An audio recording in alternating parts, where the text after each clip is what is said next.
Assalamualaikum warahmatullahi wabarakatuh. Terima kasih nih yang udah stay kesini lagi di channel Yati sama Official ya guys. Semoga kalian selalu sehat dimanapun kalian berada ya guys ya. Jangan lupa subscribe, like, dan komentar ya guys ya. By the way, banyak sekali nih yang masuk chat di saya ya guys ya pribadi untuk berkonsultasi saat saya pernah membahas tentang seorang PMI yang dicekal di bandara ya guys ya. Jadi banyak nih yang khawatir dan takut. Kak, apakah kalau kita terlilit Bank Hongkong dan menunggak tidak membayar, apakah kita terkena pencekalan juga? Nah, ini banyak pertanyaannya guys yang datang ke saya guys ya. Mungkin saya akan menjelaskan semampu saya bisa ya guys ya. Semoga apakah kalau kita terlilit Bank Hongkong dan kita tidak bisa membayar saat kita pulang ke Indonesia, apakah terjadi pencekalan di bandara? Hutang piutang itu sama halnya kayak di Indonesia guys ya, dimana hukum pidana itu tidak ada, hukum perdata jelas. Jadi perkara hutang tidak bisa dipidanakan kecuali banyaknya laporan atas lebih dari 2 orang. Kalau misalkan ini merugikan orang banyak, itu bisa kita pidanakan sebagai penipuan ya guys ya. Nah, kalau misalkan hanya 1 orang aja nih yang yang tersangkut dengan hutang atas pribadinya sendiri, nah itu tidak ada urusannya dengan keimigrasian Hongkong ya guys ya. Jadi keimigrasian Hongkong itu tidak mengurusi masalah hutang-hutang kalian. Jadi kalau misalkan kalian memiliki hutang dan tidak bisa membayar di Hongkong, itu urusannya dengan debt collector ya guys ya. Dimana debt collector ini adalah pihak ketiga yang disewa oleh bank. Salah satu bank, biasanya bank ini yang tidak memiliki CCSL ya guys ya. Untuk penagihan di Hongkong ya guys ya, tidak memiliki CCSL. CCSL itu kartu, di mana kartu ini adalah kartu yang terdaftar di bagian perkreditan Indonesia. Ada sih bank yang inisialnya H itu kan nggak pakai CCSL ya guys ya. Itu kan pakainya telepon rumah majikan. Dan kebanyakan dari bank H ini orang-orang pada terintermediate majikan, dikarenakan Bank H biasanya menyewa pihak ketiga di dalam Hongkong, yaitu debt collector, untuk mencari kalian di rumah majikan. Kalau kalian tidak membayar 1 bulan aja, kalian bisa didatangi guys, seperti cerita PMI ini guys, yang langsung hari itu juga dikembalikan ke agensi dikarenakan debt collector naik ke rumah majikan. Gimana sih parahnya debt collector ini bisa naik ya? Ceritanya kayak gini guys. PMI ini bernama Susi guys. Susi ini umurnya masih 22 tahun. Pertama kali datang ke Hongkong guys. Pertama kali datang ke Hongkong. Ya namanya juga anak yang baru ABG ya guys ya, dan belum menikah juga. Akhirnya karena pergaulan di Hongkong, Susi ini dibujuklah rayu oleh pencari pinjaman bank kayak gitu guys. Nah akhirnya dapat tuh di Bank P dengan maksimal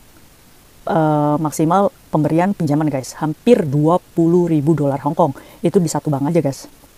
Dapat tuh 40 juta. Uangnya kemana? Ya namanya juga anak muda ya guys ya. Mungkin sebagian dikirim ke orang tuanya, sebagian juga ya untuk memenuhi hidupnya di Hongkong. Hidup yang seperti apa sih? Ya kalian pasti tahu sendiri lah, hidup yang kayak gimana di Hongkong. Nah pada akhirnya karena maksimal pengambilan hutang, jadi cicilan per bulannya ya lumayan juga nih guys, hampir 3.000 ya guys ya. Nah sedangkan gajinya aja 4.600, berarti sisa berapa tuh? Sisa 1000-an ya, sisa gajinya ya, 1.000 lebih sedikit lah. Nah 1.000 lebih sedikit, apakah cukup untuk hidup di Hongkong dan mengirim keluarga? Tentu tidak. Makanya di tengah perjalanan membayar di Bank P ini, akhirnya dia ini ditawarilah satu bank lagi guys. Ini banknya cukup besar juga, yang inisialnya H, dimana bank ini tidak memerlukan CCSL untuk pendaftarannya. Kebetulan banget nih, Susi ini majikannya memiliki nomor telepon rumah guys. Akhirnya tanpa basa-basi, persyaratannya apa sih untuk pengambilan di Bank H? Karena dia ini pergaulannya masih aktif ya guys ya. Jadi di mana ada celah dia mendapatkan uang, ya di situ dia mencari informasi guys. Nah belum selesai tuh cicilan di Bank P ya. Akhirnya dapatlah informasi di mana pengajuan pinjaman di Bank H ini tidak membutuhkan CCSL, hanya nomor telepon majikan dan tidak perlu saksi. Begitu mudah bukan? Iya, mudah banget untuk mengambil uang bank di Hongkong ya guys ya. Akhirnya diam-diam tuh memberikan nomor telepon majikan ke Bank H ini guys. Akhirnya transaksi tuh, interview atas proses pinjamannya. Dan karena Bank H ini mudah banget, yang penting punya nomor telepon majikan dan tidak membutuhkan CCSL, sehingga datanya si Susi itu tidak terlacak ya kalau misalkan dia punya pinjaman juga. Akhirnya ACC approve guys saat dia libur mengambil, dan amazing juga mengambilnya lumayan, 15.000 dolar Hongkong, sekitar 30 juta. Nah di Bank P aja 40 juta kan otomatis dengan jasa ya pengembaliannya belum lunas, dan ini mengambil lagi di Bank H dengan cicilan hampir 1.800. Kalian bayangin aja, di Bank P dia cicilannya 3.000, di Bank H cicilannya 1.800, ditambahkan tuh 3.000 ditambah 1.800, totalnya 4.800, sedangkan gaji kita aja 4.600. Secara tidak langsung defisit kan, secara tidak langsung kita ini tidak bisa membayar dua bank dengan gaji kita sendiri. Akibatnya apa? Baru aja cicilan pertama, gimana caranya mencari jalan untuk bisa membayar Bank P dan membayar Bank H. Akhirnya apa? Kalian tahu apa yang terjadi? Apa yang dilakukan oleh Susi ini? Betul, dia mencari rentenir guys. Dimana saat itu dia berpikir, bulan ini saya harus selamat semuanya. Dan dia tidak memikirkan untuk bulan depan ya guys. Akhirnya dia pinjam ke rentenir 4.000 dolar Hongkong guys. Maksimalnya dari rentenir lagi. Ingat, rentenir itu uang berbunga. Dimana 1.000 dolar itu kalian harus mengembalikan 1.200. Sehingga kalau misalkan kita mengambil pinjaman 4.000, otomatis kita mengembalikannya 4.800. Dan itu tidak bisa dicicil setiap bulan. Kalau kalian tidak bisa membayar uang pokok, otomatis kalian harus masuk jasa aja. Oke, terlibat 3 kasus di mana dia memiliki cicilan di Bank A, Bank B, dan rentenir. Ini faktor di mana para PMI mulai yang namanya masuk dalam lilitan hutang. Ya begitu ceritanya guys. Akhirnya bagaimana?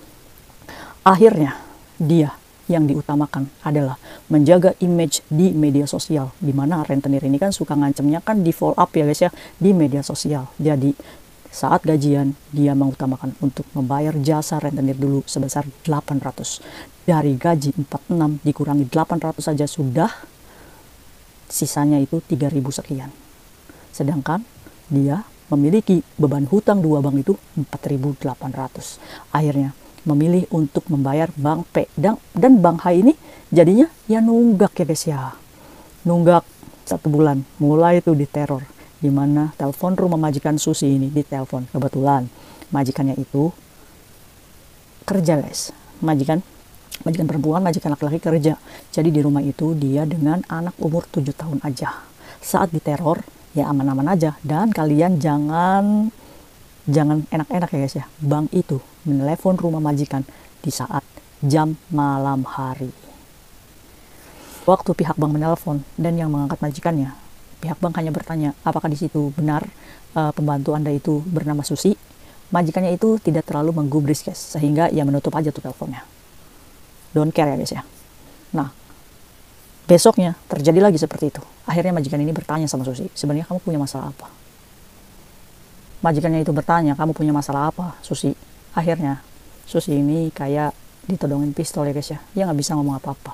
Majikannya udah curiga nih. Karena apa? Karena majikan Hongkong biasanya itu banyak informasi dari luar guys. Kalau Cece itu suka pinjam bank. Akhirnya udah curiga nih majikannya.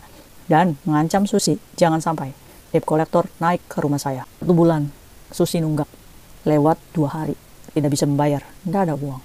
Akhirnya debt collector itu naik ke flat rumahnya Susi. Ini benar guys. Naiklah. Tidak ada pemberitahuan dulu, tidak ada konfirmasi. Cuma memang ancaman-ancaman itu kalau misalkan ada yang mau naik itu ada sama Susi. Cuma kapan-kapannya itu tidak dikasih tahu ya guys ya. Dan terjadi di hari Sabtu guys, dimana pihak bank ini mungkin sudah tahu kalau ART itu biasanya libur hari Minggu, dan di hari Sabtu majikannya ya libur kerja, jadi stay in lah di rumah mereka itu. Akhirnya pada pukul 9 pagi guys, pagi-pagi banget, orang lagi utang tuh pagi-pagi banget ya guys ya. Akhirnya debt collector ini naiklah ke lantai 27 flat E. Tok tok tok, ting tong ting tong ting tong, memencet bel tidak wajar, ting tong ting tong ting tong ting tong, seperti itu guys, seperti orang yang tidak memiliki sopan santun ya guys ya. Tok tok tok tok tok, kaget kan Susi, ngintip tuh di lubang. Seorang laki-laki berbadan tegap, agak gemuk sedikit, nggak bawa apa-apa, Cuma ada bolpen aja di kemejanya. Susi ini dikira temannya bos laki-lakinya ya guys ya. Akhirnya karena suara ketukannya kencang, akhirnya majikannya itu keluar dari dalam kamar dan mengatakan, siapa itu? Akhirnya pas pintu dibuka, kreot, debt collector itu meminta izin kepada majikan Susi untuk masuk, atau saya berbicara di depan pintu saja. Majikannya kaget kan. Akhirnya, karena majikan ini tidak mengenal orang itu siapa, dan Susi juga tidak mengenal orang itu siapa, akhirnya majikannya Susi tidak mengizinkan debt collector itu untuk masuk ke rumahnya. Ya mungkin debt collector juga tahu aturan kalau itu bukan rumahnya Susi ya guys ya. Akhirnya debt collector itu mengatakan, baiklah saya berbicara di sini saja, dengan nada yang cukup keras guys. Sampai flat ini kan satunya flat di sini dan tetangganya itu di depannya guys. Tapi dia itu nadanya keras. Dan kalimatnya adalah, saya adalah debt collector di mana pembantu kamu meminjam uang di bank H ini sebesar segini.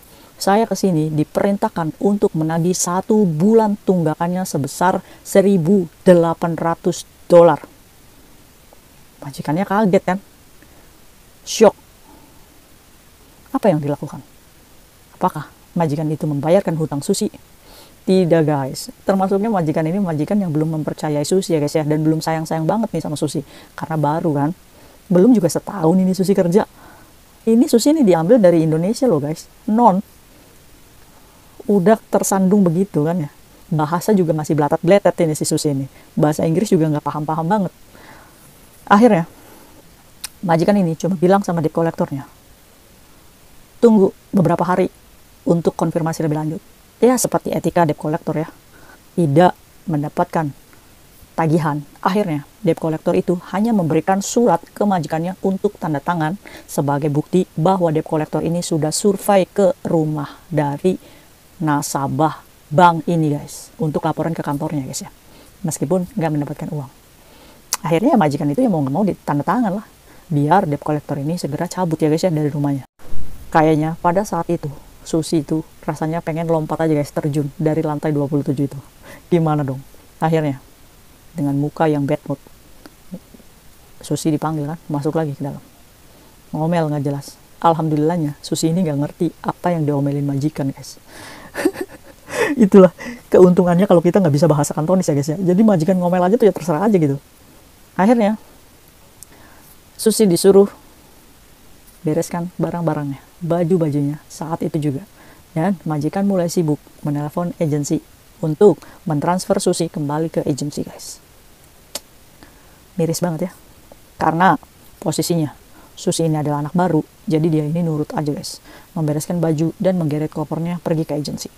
Dari agensi, Susi ini dibilangin sama pihak agensinya bahwa Susi di-interminate dengan pemberian uang 1 bulan gaji dan sisa gajinya.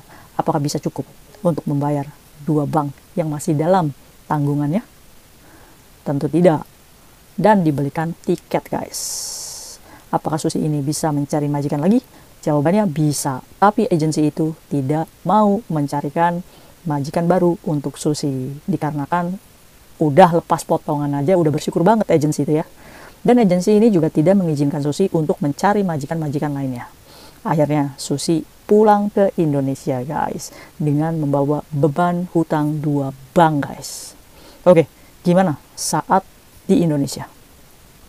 Apakah bermasalah? Nah, ini jawaban kalian, di mana imigrasi tidak ada sangkut pautannya dengan hutang, di mana Susi saat ini bisa kembali ke Indonesia. Itu artinya imigrasi tidak ikut campur tentang perkara hutang piutang kalian, meskipun kalian nunggak. Jadi pulang Susi ke Indonesia dengan membawa 2 beban hutang. Nah kak, bagaimana nantinya? Nantinya ya kalau orang tuanya Susi punya uang, ya dilunasin. Kalau misalkan orang tuanya Susi nggak punya uang, nanti di akhir tahun, kalau dia sudah nunggak selama 1 tahun, nah kalian ingat kan, ada yang namanya CCSL. Nah itu adalah kartu di mana kita terdaftar sebagai nasabah kredit di Indonesia guys ya, di mana nanti pihak bank akan bekerja sama dengan pihak ketiga yang ada di Indonesia, seperti notaris ya guys ya, PPAT biasanya itu dikontrak oleh bank di sini untuk penagihan di rumah, di mana nanti debt collector yang ada di Indonesia menagih rumahnya Susi guys. Pernah terjadi? Pernah. Dimana debt collector itu menagih suatu nasabah, itu guys, kalian harus persiapkan nih kalau kalian membawa tunggakan ke Indonesia. Dimana debt collector itu disewa dari notaris ya. Dan nantinya debt collector ini akan menemui Pak RT kamu, Pak RT kamu, Pak RW kamu, dan orang tua kamu, dimana menagih hutang kamu. Jadi mereka ini tahu kalau kamu punya hutang. Dan satu lagi, debt collector ini membicarakan kamu di tetangga-tetangga sekitar kamu, dimana kamu adalah orang yang bermasalah di Hong Kong dan memiliki hutang yang banyak, yang menyebabkan kalian itu disebut sebagai pencuri uang bank guys. Betapa malunya ya. Betul. Yaitu resiko dimana kalau kita membawa hutang bank ke rumah, kalian harus waspada. Jangan sampai orang tua kalian sakit dikarenakan ditagih hutang yang puluhan juta ya guys ya. Untuk itu, mumpung kita masih bekerja di sini, kalau kita masih diberikan kesempatan bekerja dan mendapatkan uang, kita selesaikan yang bisa kita selesaikan. Jangan kita membawa hutang saat kita pulang ke Indonesia. Repot ya guys ya. Semoga yang punya hutang atau terlilit hutang dimudahkan membayar. Amin ya robbal alamin. Sebagai pengalaman kita bahwa debt collector di Hong Kong ada yang bisa naik ke rumah bos. Dan debt collector penagih di rumah juga ada yang nagih ke rumah. Jadi intinya yang namanya hutang Rp1.000 pun ya kita wajib membayar ya guys ya. Mungkin itu sharing saya malam ini, semoga diambil hikmah dan pelajarannya. Dan buat yang menjawab pertanyaan-pertanyaan kalian di luar sana yang berkaitan dengan imigrasi, ya semoga kejadian Susi ini bisa menjawab atas pertanyaan dan ketakutan kalian ya guys ya. Semoga Susi aja nih yang terakhir sebagai PMI yang diinterminate dikarenakan gak sopan ya rumahnya majikan didatengin debt collector. Semoga kita tetap dilindungi dan selamat ya guys ya. Mungkin itu aja sharing saya malam ini. See you next video. Bye bye.